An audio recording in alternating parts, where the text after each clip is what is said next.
Bonjour à tous et bienvenue dans notre live, le rendez-vous investisseur présenté par Bouygues Immobilier Patrimoine en partenariat avec les Studios Victoire. Les Studios Victoire, nous y sommes aujourd'hui. Nous espérons que vous êtes bien installés confortablement et que vous pourrez profiter pleinement de nos échanges s'il y a le moindre problème. Si le moindre problème survient, vous avez des questions, des interrogations, contactez les équipes par la boîte de dialogue, la boîte à questions. Alors j'ai le plaisir de vous présenter cette émission, je vous le disais donc, organisée par Bouygues Immobilier Patrimoine, qui a pour ambition de vous expliquer comment remplir une déclaration de revenus suite à l'achat d'un bien immobilier dans le neuf en investissement locatif et s'assurer de pouvoir bénéficier de son avantage fiscal. C'est très important évidemment. Le LMNP, on en parlera tout au long de cette émission. Avec moi, deux experts pour en parler. Laurent Franqueur, manager commercial chez Bouygues Immobilier Patrimoine. Bonjour Laurent. Bonjour. Qu'est-ce que vous faites là Laurent?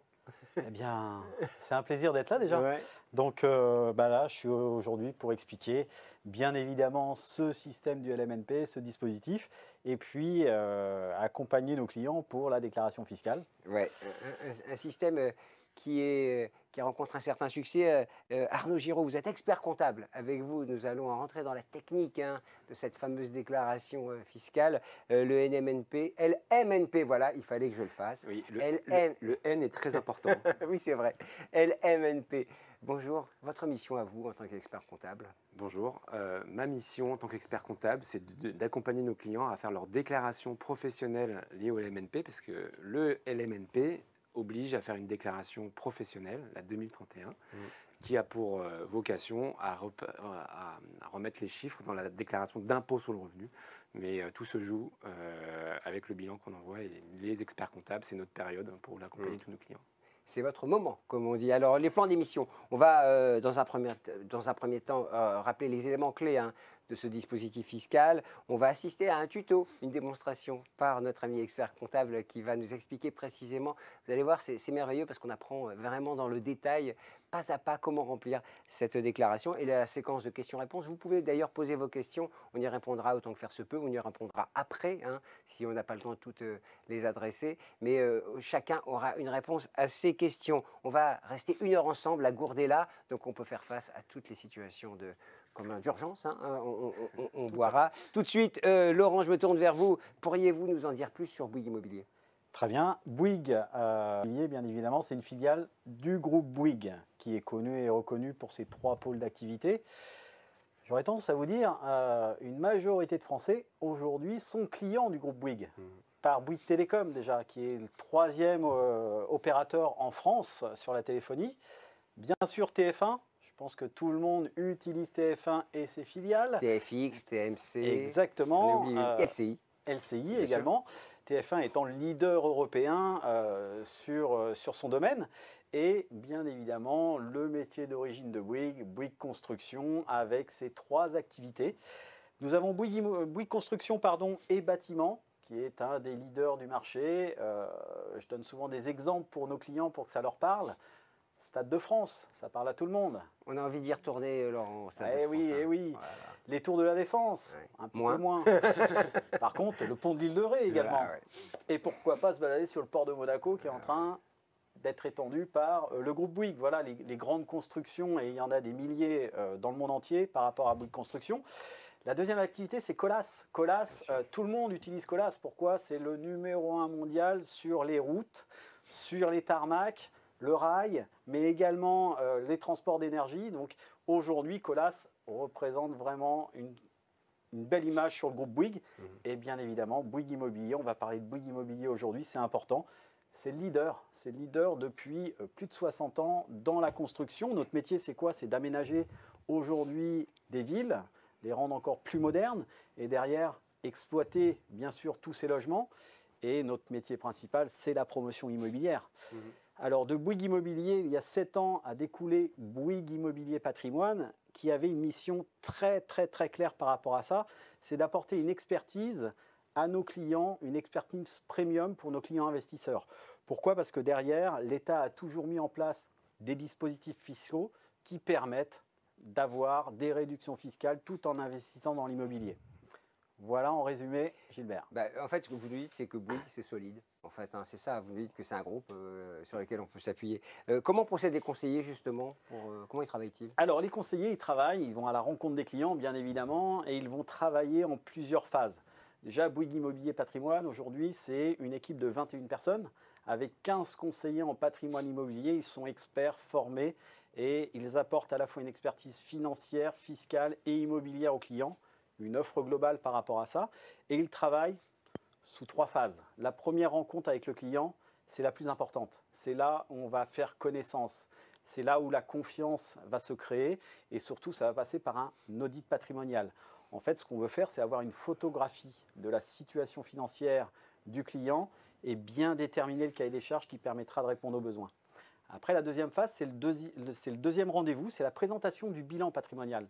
À cette présentation sera attachée une architecture de financement, mais également une solution fiscale, bien sûr liée à un bien immobilier sélectionné dans notre stock.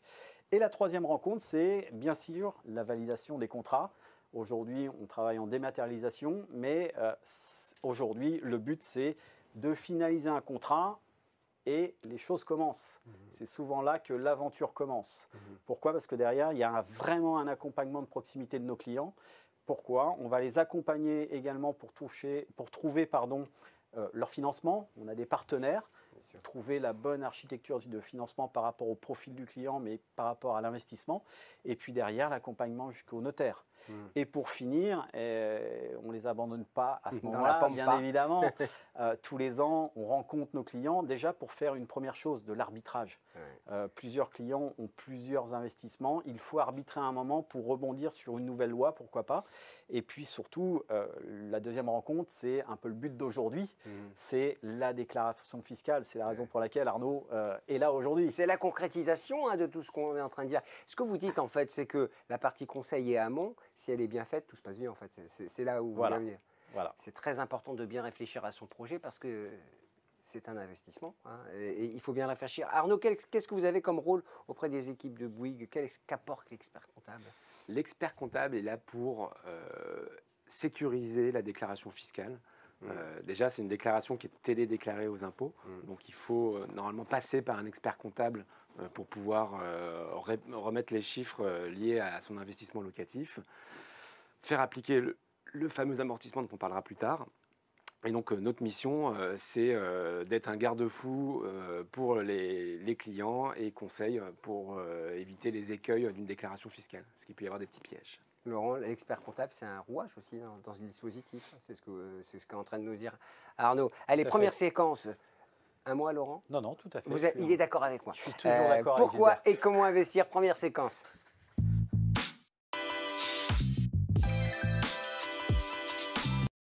Allez, retour plateau. Pourquoi les Français investissent toujours autant dans l'immobilier, Laurent? Pourquoi? Parce que ça les sécurise en fait. L'immobilier a toujours été la valeur refuge. Aujourd'hui, on est en pénurie de logements en France. Quand on voit les chiffres de l'Abbé Pierre, chaque année, l'association nous donne les chiffres. On a plus d'1 million de logements en pénurie aujourd'hui. Il faut reloger les Français, la population augmente. Et aujourd'hui, ça reste quand même cette valeur refuge. C'est très ancré dans notre culture. Donc, c'est en fait la pierre, exactement. Et c'est vraiment le premier investissement des Français. Derrière, les Français, comme tout le monde, ils sont préoccupés, bien évidemment. Ils veulent préparer l'avenir, augmenter leur pouvoir d'achat, pouvoir transmettre à leurs enfants. Toutes ces raisons font qu'ils mettent en priorité, bien sûr, l'investissement dans l'immobilier. L'objectif, souvent, de tout le monde, c'est d'avoir son propre toit, acheter sa résidence principale à court, moyen ou long terme. Donc ça, c'est leur première motivation, bien évidemment. Légitime, d'ailleurs. Derrière, oui, tout à fait. Et derrière, après, c'est pouvoir aider ses enfants. Déjà, on commence à aider nos enfants souvent à la période des études. Donc, pouvoir payer les études des enfants, ça coûte très, très cher aujourd'hui. Donc, vous riez, moi aussi. Enfin, on rit jaune. On connaît le problème. Et après, c'est s'assurer une situation financière au moment de la retraite. L'objectif, c'est de garder notre autonomie, donc créer du capital pendant notre activité pour, bien sûr, être sécurisé à la retraite financièrement. Nos enfants auront déjà du mal, je pense, à créer leur patrimoine. Donc, on ne va pas leur rajouter ça. Être autonome, c'est vraiment une de leurs priorités aujourd'hui. Et c'est la raison pour laquelle les Français investissent. Pourquoi? Parce qu'ils vont faire également de la donation. Bien sûr. Les anciennes générations avaient tendance à donner en fin de vie. Aujourd'hui, on met en place des choses et on les donne pour aider nos enfants qui gagnent du temps par rapport à ça. C'est vrai. Là aussi, il y a de la fiscalité quand on parle de donation. Oui. C'est une visée patrimoniale. Et de ce point de vue-là, il y a différentes manières d'investir dans la pierre aujourd'hui. Quelles sont-elles rapidement? En fait, la première, c'est ce que je disais tout à l'heure, c'est la résidence principale. Donc, on achète un bien dans un immeuble, dans une maison individuelle, on achète sa résidence principale. Le deuxième, c'est le locatif résidentiel, pour pouvoir derrière avoir des revenus complémentaires, créer du capital à court, moyen, long terme. Et puis, le troisième moyen aujourd'hui, un petit peu moins développé, mais on a quand même une bonne clientèle investisseur dessus. Ce sont les commerces, les bâtiments, investir dans des sociétés, dans des murs, pour diversifier un peu son patrimoine. Ouais. Donc, pas mal de possibilités en fait qui sont Oui, proposées aux Français. En fait, on adapte en fonction du profil et du cahier des charges du client. Allez, je vous propose tout de suite de passer au LMNP, tout simplement, jingle.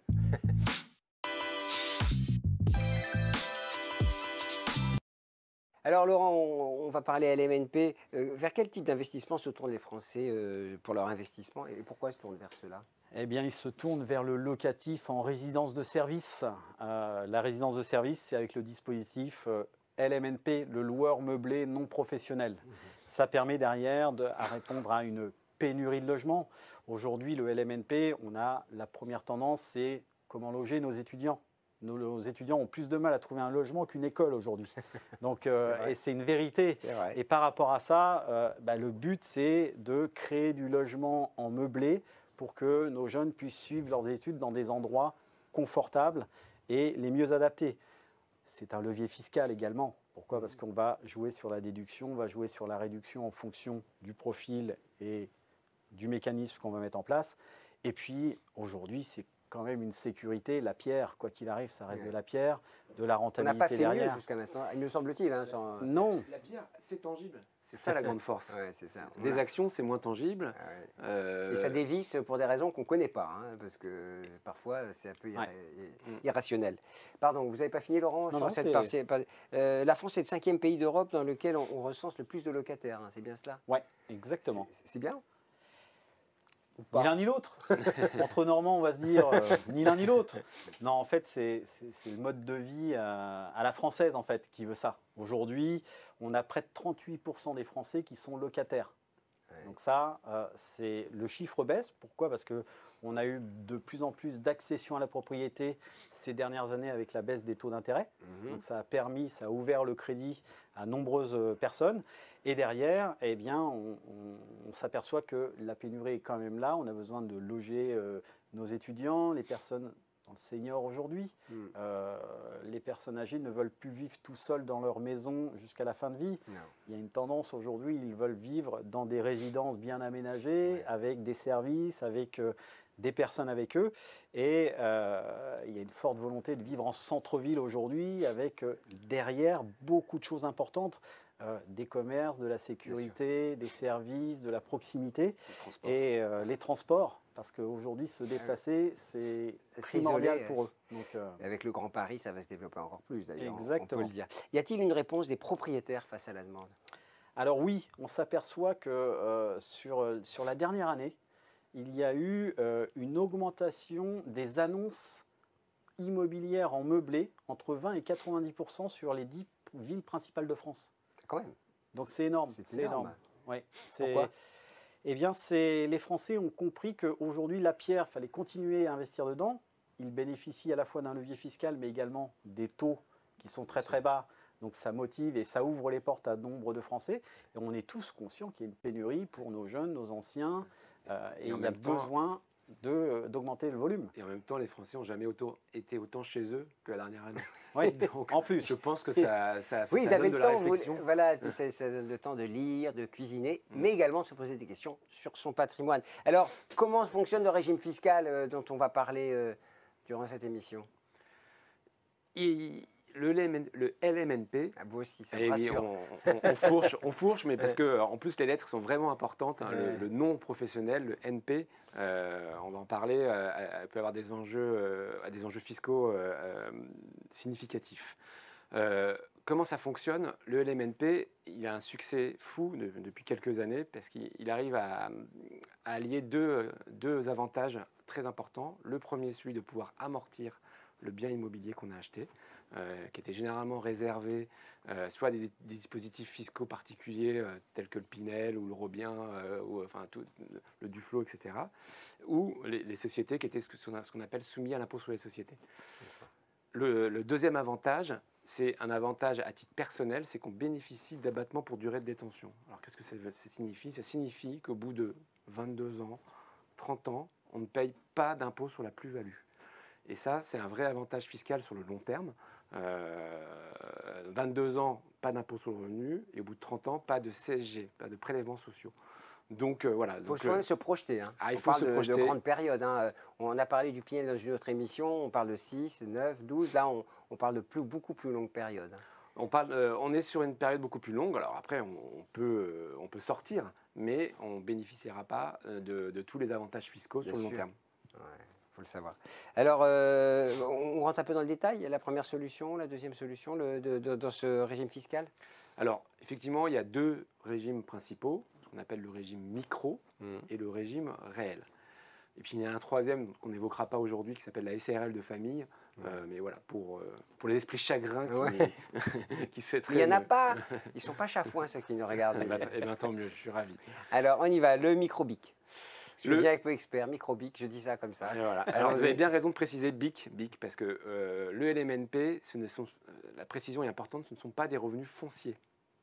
Et ça change beaucoup de choses. Ce sont des revenus BIC, bénéfices industriels et commerciaux.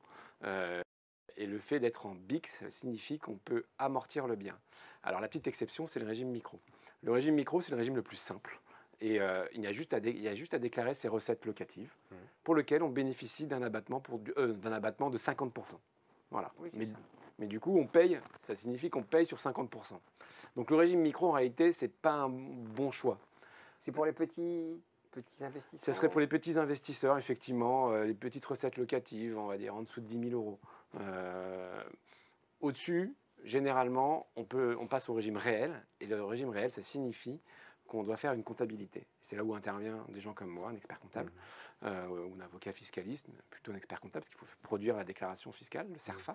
Le régime réel, eh bien, c'est qu'on va pouvoir imputer les dépenses liées à la gestion de son bien. Donc on va retrouver les assurances, les intérêts d'emprunt, les entretiens et réparations, si on passe par un tiers pour gérer ses frais. Et surtout, on va pouvoir faire l'amortissement. Et donc l'amortissement, il y a des règles spécifiques à avoir, mais l'amortissement réduit considérablement le bénéfice imposable. Et c'est là la grande force du statut LMNP et de son succès actuel.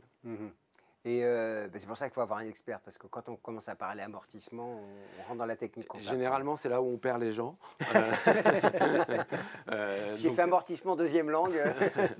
Exactement, ouais, c'est assez technique, mais c'est surtout qu'il faut produire une déclaration fiscale. Donc, ce n'est pas une déclaration personnelle, c'est une déclaration professionnelle. Même si on est dans le régime non professionnel. Voilà, je vais pas... Vous voyez la difficulté, c'est pour ça que le LMNP exige un peu d'expertise et d'expertise comptable. Laurent, vous avez tout dit sur les deux solutions qui se proposent On a fait le tour. On a fait le tour. Laurent, il n'y a donc pas de réduction d'impôts à proprement parler, hein, mais pas non plus de création d'impôts supplémentaires. C'est très bien résumé. En fait, vous avez tout dit, Gilbert.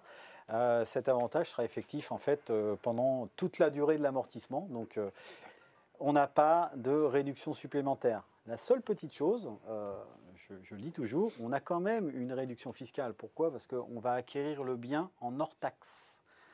Et c'est quand même une belle réduction de 20%. Ah bah oui. La TVA est un impôt. Hein, c'est ça, il faut savoir, parce que la TVA est variable, mais c'est 20%. On va acheter un bien hors taxe. Donc, dès le départ, on va avoir 20% de remise par rapport au prix normal. Donc, c'est une belle réduction. C'est toujours bienvenu, en plus. Hein. Exactement. Une fois que l'appartement, c'est bon Laurent, une fois que l'appartement est loué, il faut donc chaque année appeler Arnaud, ça c'est une première chose. Il faut déclarer les bénéfices industriels et commerciaux au printemps, on y est. C'est là qu'Arnaud intervient, c'est bien cela. Tout de suite, c'est la séquence remplir sa déclaration. C'est le tuto d'Arnaud.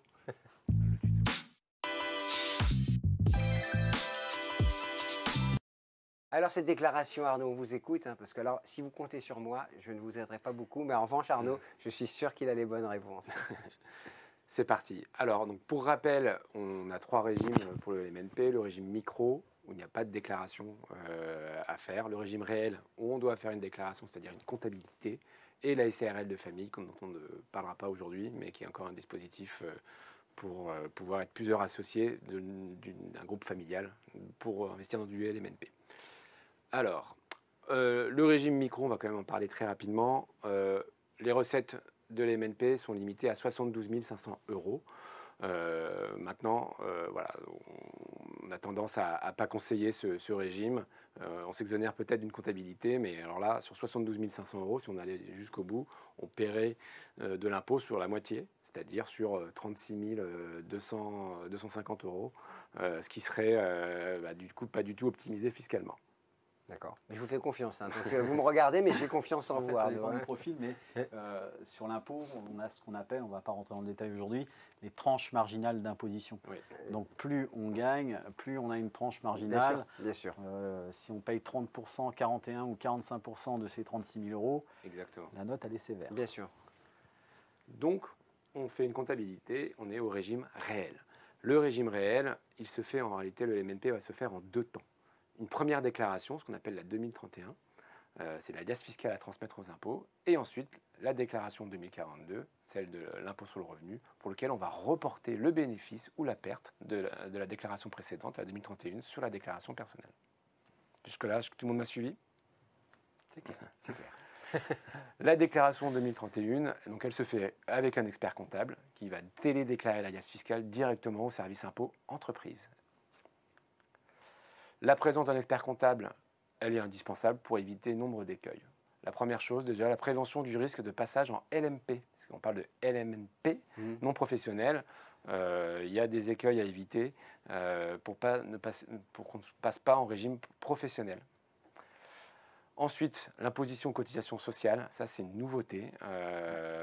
C'est en cas de dépassement d'un seuil de 23 000 euros de recettes locatives, on a une forte possibilité d'être soumis à la cotisation sociale. Ils ont aligné ce qu'on appelle le régime fiscal et social des locations meublées professionnelles pour les LMNP.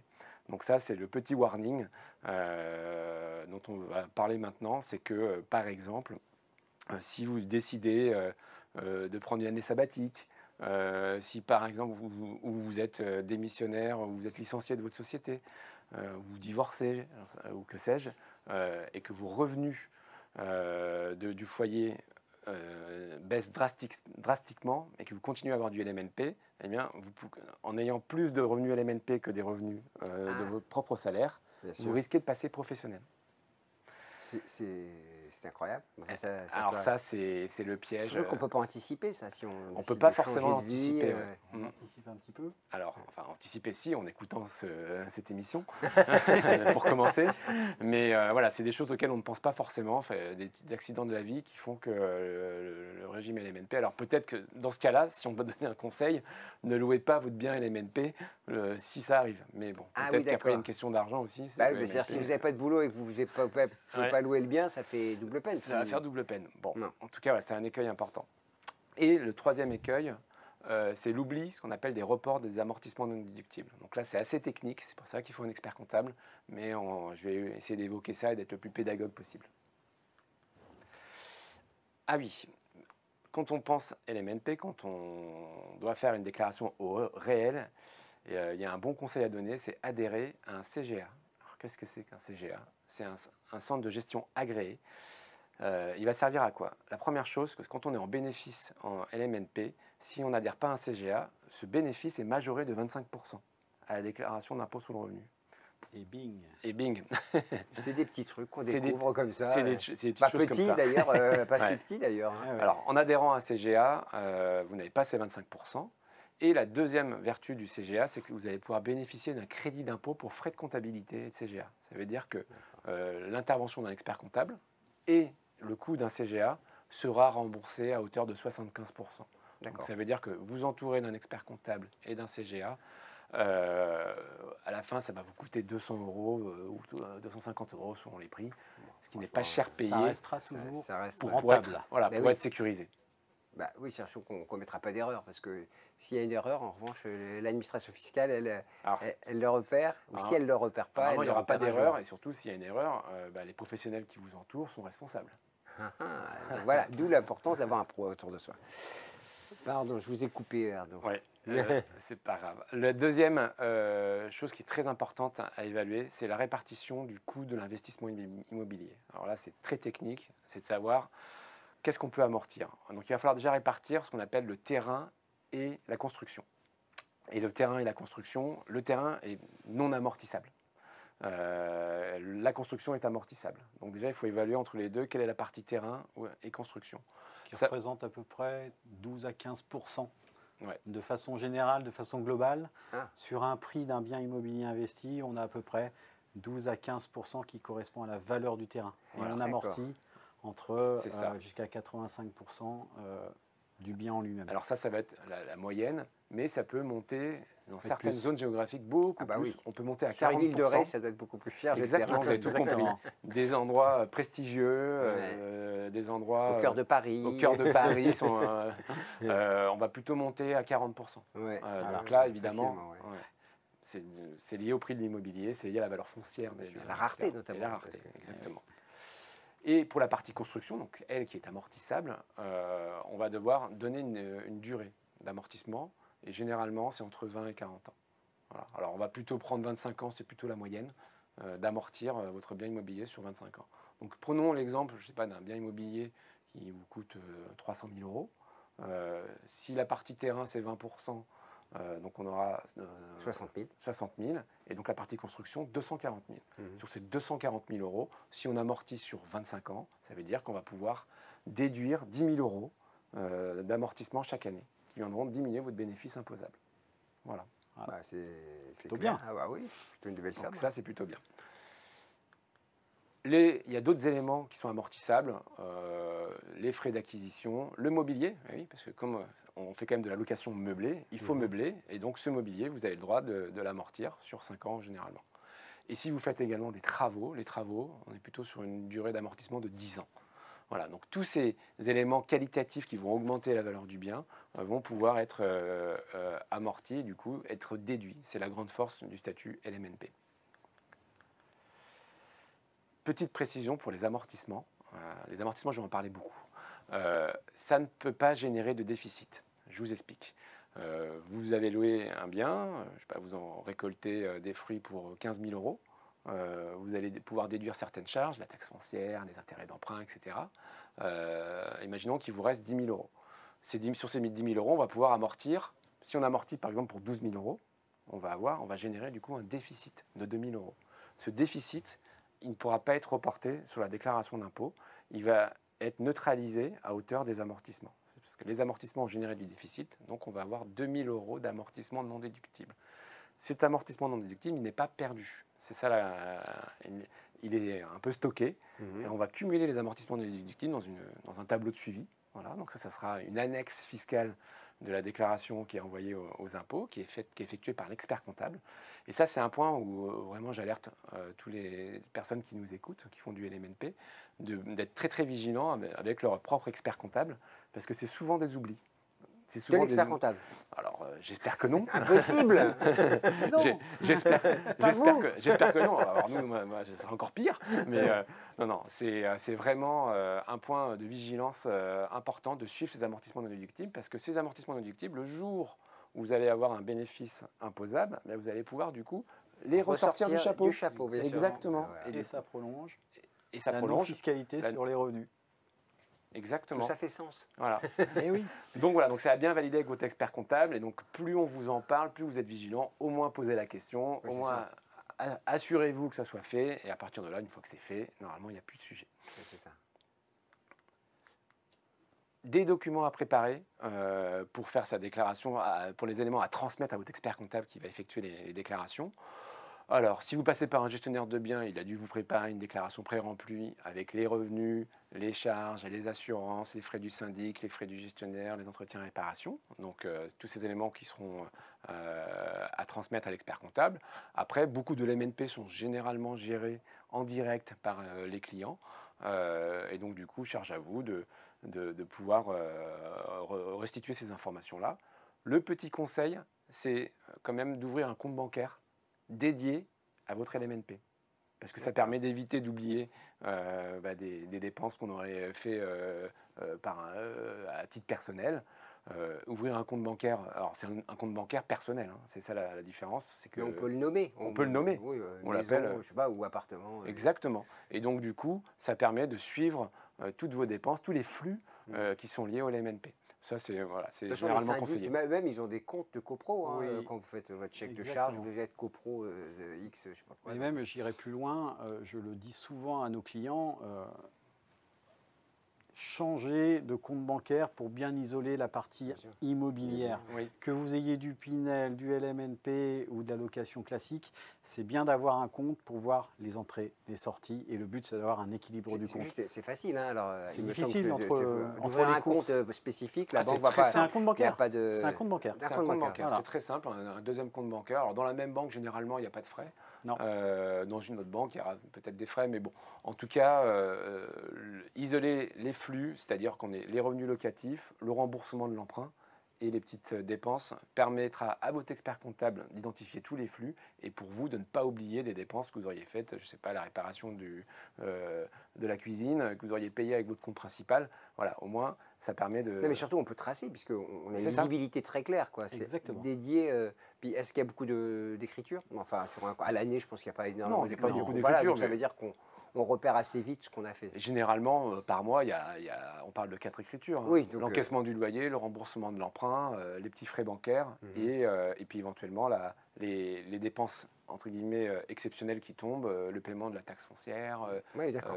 Voilà. Ça facilite la vie, en fait. C'est ce que Ça vous dites. facilite la vie, exactement. Ouais. Plus vous facilitez la vie pour vous en termes de lisibilité et pour transmettre des informations à votre expert comptable, moins vous y passez de temps et moins on fait d'erreurs.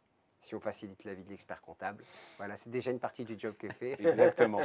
Deuxième document à préparer, c'est les intérêts d'emprunt, effectivement, qui sont déductibles. Donc ça, normalement, votre banque vous fournit au moins une fois par an, déjà l'échéancier, si ça n'a pas bougé. Obligés. C'est une obligation. C'est C'est une obligation, obligation, oui, c'est ouais. Et au moins les intérêts payés pendant l'année. La taxe foncière, cette information, vous la retrouvez sur votre espace impôt.gouv, donc ça c'est assez simple. Voilà. Et les amortissements, les fameux, ceux-là, ils seront calculés par votre expert comptable, parce que et lors de la première déclaration, vous aurez défini avec votre expert comptable le pourcentage entre le terrain et la construction et la durée des amortissements.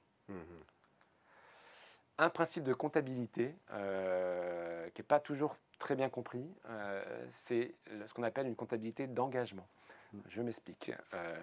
Pour des revenus fonciers classiques, on parle de comptabilité de trésorerie. Trésorerie, ça parle un peu plus, c'est ce qui a été payé pendant l'année.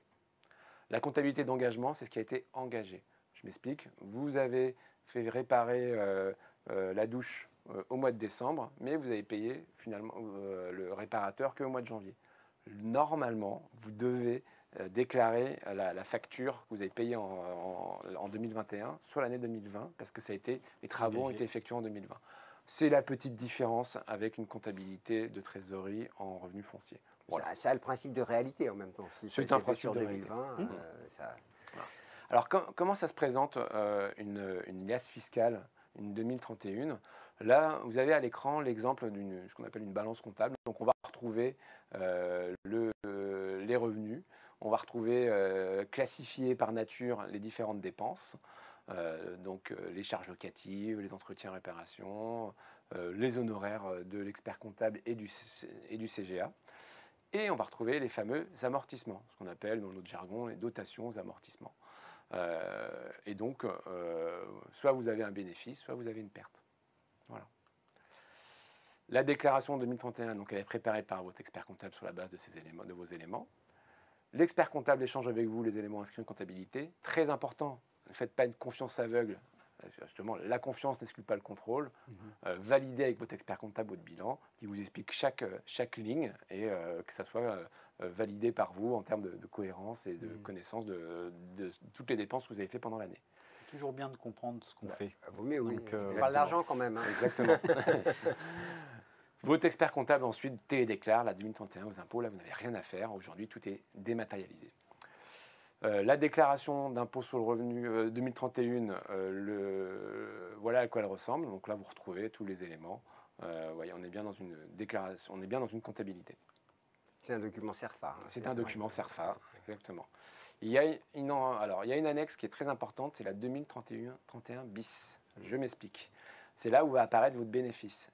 Et vous pouvez... Alors, un LMNP tel qu'on le présente, c'est une entreprise individuelle. Mais en réalité, vous pouvez très bien être deux. On parle de co-exploitants, mais vous pouvez très bien être deux. Et du coup, ce qui signifie deux montants à reporter. Donc, si vous êtes deux, généralement, c'est 50-50. Et donc, sur le document qui apparaît à l'écran, vous allez retrouver le montant à reporter sur la 2042, tout simplement. Et apparaît la notion de professionnel et non professionnel. Petite subtilité, on peut, dans un même LMNP, on peut très bien être professionnel pour un associé et non professionnel pour un autre.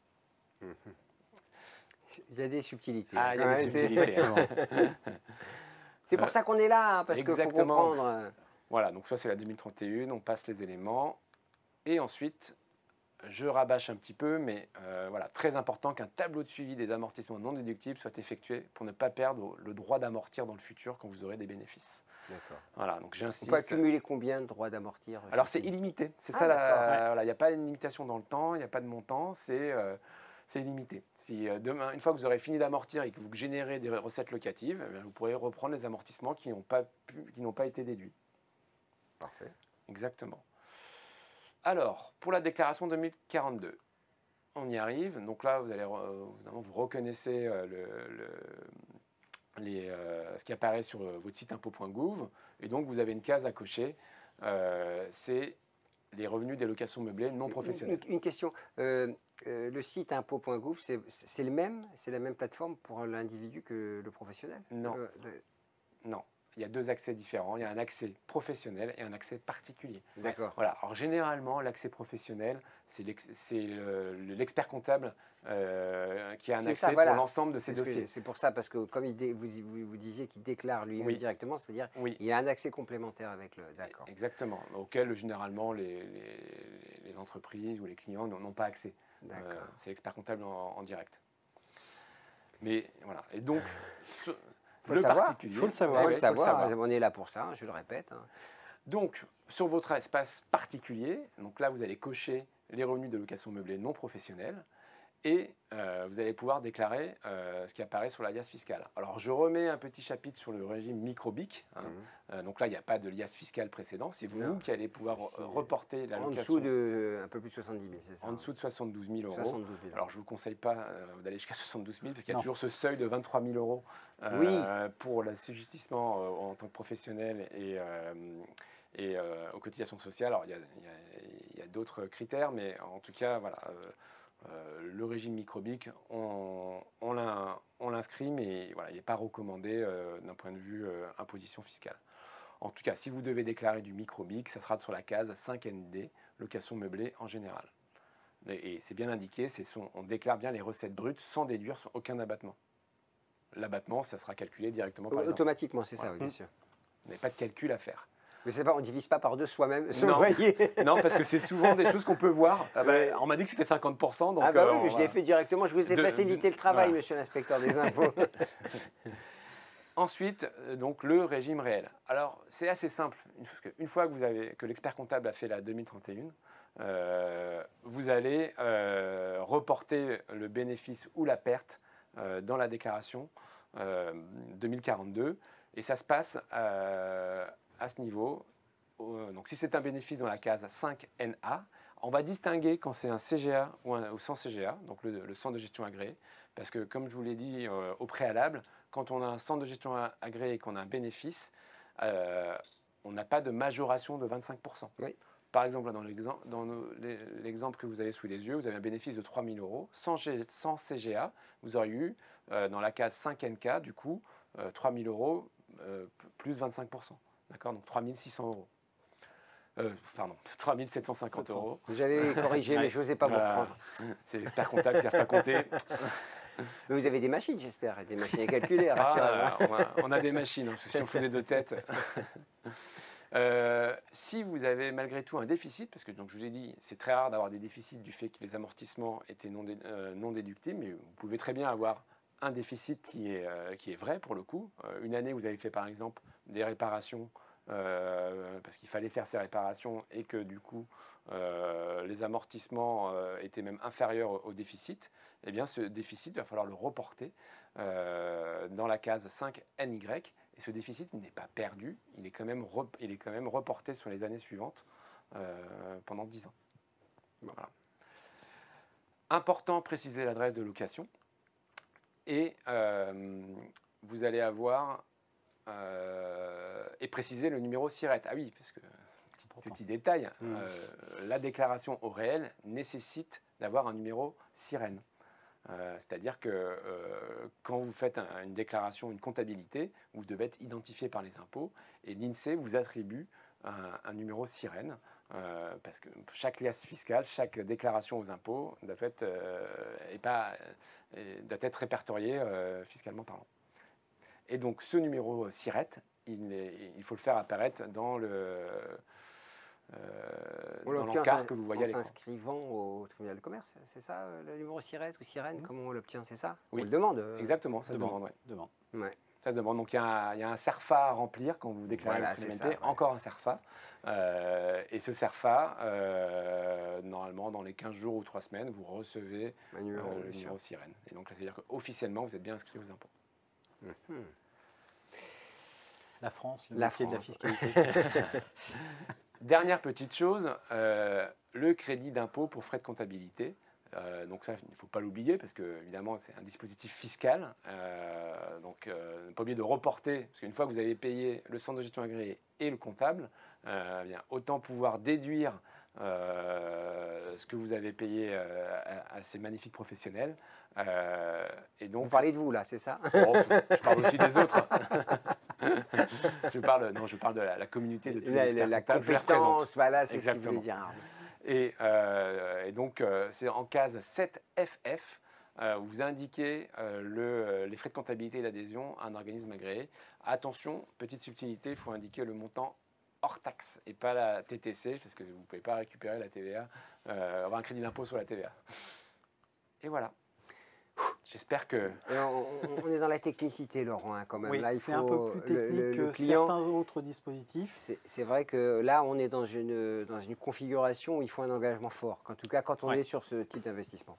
C'est important d'avoir un expert comptable parce qu'il faut vraiment tout cadrer. Il y a tellement de choses sur le loueur meublé non professionnel.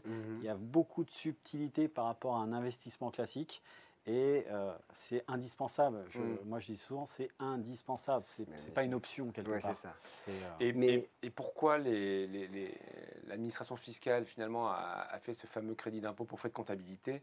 C'est justement parce qu'il y a beaucoup de points techniques, comme vous vous en rendez compte, et que faire appel à un expert comptable pour faire ces déclarations-là, à la fin, après impôt, ça vous coûte entre 200 et 300 euros. Ouais. Il n'y a pas de sujet. Le jeu en vaut la chandelle. Hein, exactement. Bien sûr. Mais c'est aussi ça, le dispositif est très avantageux.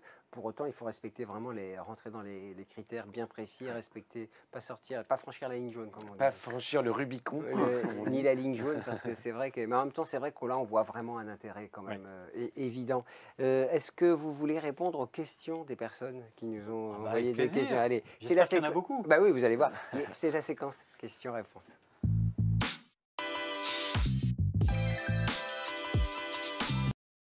Première question pour vous, Laurent. Allez, on dépote un peu, hein, si je peux me permettre, on les envoie. Existe-t-il des zones spécifiques pour le dispositif, comme pour le dispositif Pinel? Non, pas du tout.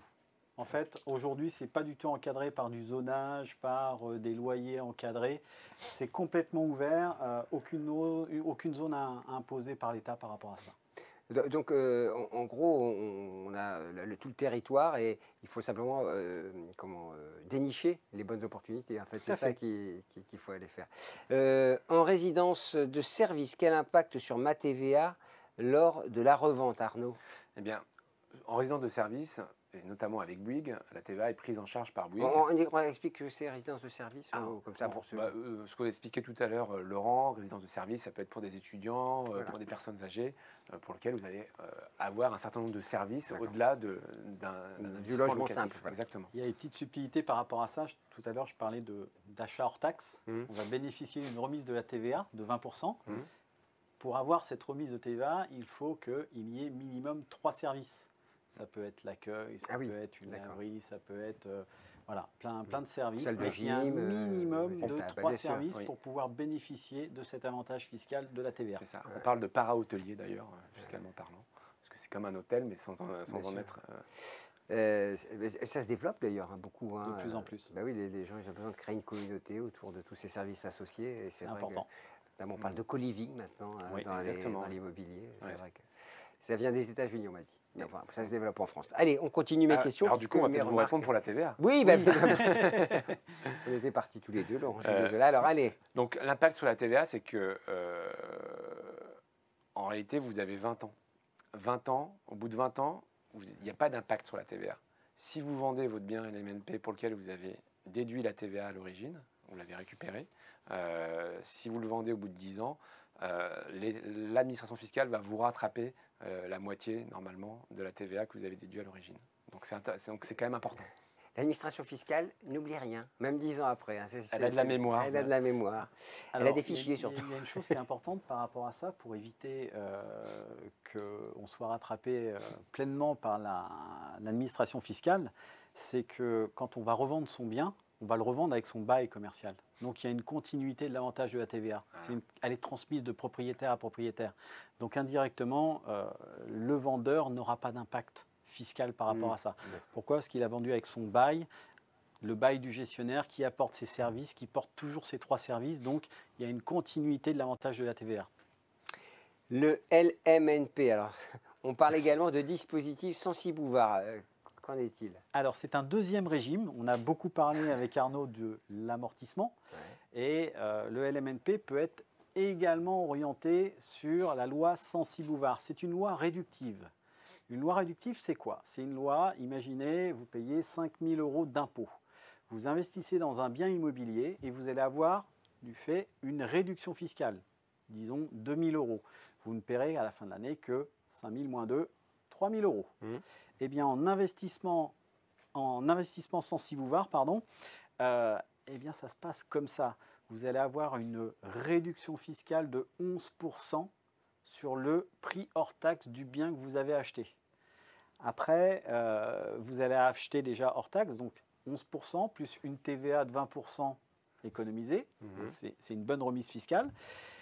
Il y a quelques petites règles. On ne peut pas dépasser 300 000 € par an d'investissement. On peut faire un achat de 1, 2, 3, 4, 5 studios en LMNP et pour avoir ce maximum de remise fiscale. Si on fait un petit peu plus, ce n'est pas grave. Si on achète 5 appartements qui, au total, font 350 000 €, eh bien les 50 000 € qui vont dépasser ce 300 000 vont être amortis. Donc ça repart sur un système d'amortissement. Donc on est gagnant également. Mais c'est un autre domaine. Il y a d'autres dispositifs qui sont peut-être plus adaptés, tels que le Pinel, pour faire de la réduction d'impôt plus importante. Alors oui, est-il possible de doubler... Ah oui, tiens, vous parliez de Pinel, vous m'avez devancé. Est-il possible de doubler un achat Pinel avec un achat Censi-Bouvard? Oui, tout à fait. En fait, il faut respecter simplement les plafonds. Le dispositif Pinel, on l'a expliqué sur une précédente émission. Que je vous recommande de regarder en replay. Exactement. C'est pareil, on a un plafond de 300 000 €. Donc on peut acheter par an 1 ou 2 appartements jusqu'à 300 000 € pour bénéficier de l'avantage fiscal à 100%. Eh bien, c'est pareil pour le Censi-Bouvard, jusqu'à 300 000 €. Mais on peut en acheter beaucoup plus. Comment sont choisis les gestionnaires des résidences de service? Alors ça, c'est un gros travail que l'on fait en amont chez Bouygues quand on construit le projet. Déjà, il y a un audit qui est fait systématiquement via des gros cabinets d'audit. Je ne vais pas les nommer, mais c'est les plus connus que Les l'on a. Big Six, ou comment on dit? On Là, a c'est des gros. PricewaterhouseCoopers, on a les KPMG, cabinets Mazars, on a- les KPMG, comme ça j'en ai cité quelques-uns. Ouais, Aujourd'hui, on les missionne déjà pour faire un audit pour mesurer plusieurs choses. Déjà la solidité financière du partenaire. Parce que en fait, c'est le gestionnaire qui va tout supporter et au final reverser un loyer net bien sûr. à l'investisseur. Donc déjà, on s'assure qu'il y a une solidité. Et puis après, qu'il y a des compétences en termes de capacité d'offrir des services derrière, d'organiser de tous les services. Donc c'est comme ça qu'on les sélectionne. Et puis après, aujourd'hui, on travaille avec des leaders du marché. Tout le monde connaît, alors je vais parler de Odalis. Odalis, c'est souvent des résidences hôtelières au bord de la mer. Eh bien, c'est un gros partenaire de Bouygues. On a Nemea, on a également les Jardins d'Arcadie. Donc voilà, ce sont différentes marques, mais ce sont des gros faiseurs implantés sur le marché. Pour un investissement en résidence étudiante, devons-nous, doit-on, meubler l'appartement? Alors c'est compris dans le package en fait. Ah oui. Quand on vend un appartement en loueur meublé non professionnel, il y a automatiquement les meubles. Ça va passer par un lit, une table de chevet, jusqu'à la couette, une table, des chaises, enfin du rangement, la vaisselle, les produits de nettoyage, parce que c'est vraiment une offre globale. Il y a une liste minimum qui est éditée par l'État et le matériel varie en fonction de la grandeur de l'appartement. Puis-je loger mes enfants dans une résidence étudiante? Alors, pas directement. Ouais. Donc, alors, on peut les loger dans une résidence étudiante, comme toute personne. En revanche, si vous achetez un bien immobilier en loueur meublé non professionnel, vous ne pouvez pas imposer lui louer en fait directement. C'est le gestionnaire qui a le rôle de sélection des locataires. Donc, votre fils, vous pourrez lui dire, par exemple, tu vas dans cette résidence où j'ai acheté. Par contre, il n'est pas sûr d'habiter votre propre logement. C'est le gestionnaire qui choisit, donc en fonction des dossiers de candidature. En fonction de si vous connaissez le gestionnaire ou pas. Alors, quel est l'impact sur la revente après l'utilisation de mes amortissements? Arnaud, on a évoqué un peu ce sujet. Alors, il n'y a pas d'impact en réalité. Parce que c'est là l'avantage de ce dispositif, c'est que vous êtes soumis à la plus-value des particuliers. Et la plus-value des particuliers, elle se fait automatiquement. C'est-à-dire que vous avez un abattement pour durée de détention.